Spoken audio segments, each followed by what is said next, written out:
నా కుటుంబ సభ్యులందరికీ ఐఎన్టీఆర్ మినిస్టర్ గా మీరందరూ నా కుటుంబ సభ్యులుగా భావిస్తాను. నా సోదరులకు అందరికీ కూడా నా హృదయపూర్వక నమస్కారాలు. మొట్టమొదటిగా కొంత ఆలస్యమైనందుకు రాలేని పరిస్థితిలో కొంత ఆలస్యమైనందుకు క్షమించమని కోరుతూ ఈనాటి కార్యక్రమానికి ఇచ్చేసిన పెద్దలు ఐవి సుబ్బారావు గారు అధ్యక్షులు, ప్రెసిడెంట్ ఏపీయూడబ్ల్యూజే, ప్రెస్ క్లబ్ అధ్యక్షులు, ప్రెస్ అకాడమీ అధ్యక్షులు ఆలపాటి సురేష్ గారికి, ఏపీయూడబ్ల్యూజే జాతీయ కార్యదర్శి సోమసుందర్ గారికి,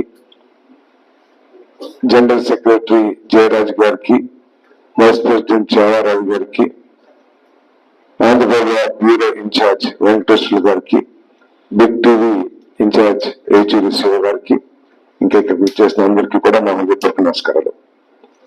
ఈరోజు నాకు ఈ అవకాశం కల్పించినందుకు ప్రెస్ క్లబ్ అందరికీ కూడా నేను ధన్యవాదాలు తెలియజేస్తున్నాను.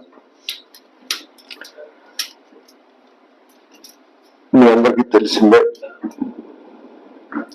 5 సంవత్సరాలు ఎటువంటి పాలన జరిగి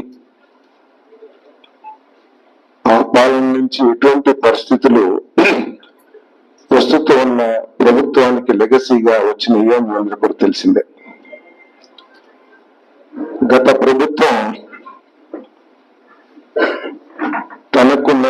తనకు తోచిన సంక్షేమ కార్యక్రమమే ఎజెండాగా,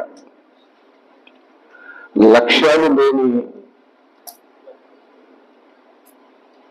ఒక దిశ లేని సంక్షేమ కార్యక్రమాన్ని అమలు చేస్తూ రాష్ట్రంలోని వ్యవస్థలన్నింటినీ కూడా విలువ తగ్గిస్తూ తనకు నచ్చిన విధంగానే, ఆనాటి అధినేత నచ్చిన విధంగానే పరిపాలన చేసిన విషయం మనకు తెలిసిందే. ఎందుకు లక్ష్యం లేని సంక్షేమ కార్యక్రమం అన్నానంటే, ఏదైతే ఆనాటి ప్రభుత్వం గొప్పగా చెప్పుకుంటుందో, మేము బటన్ నొక్కే కార్యక్రమం ద్వారా కొన్ని లక్షల కోట్లు సంక్షేమ కార్యక్రమాల ద్వారా డబ్బుల్ని ప్రజలకు అందించామని,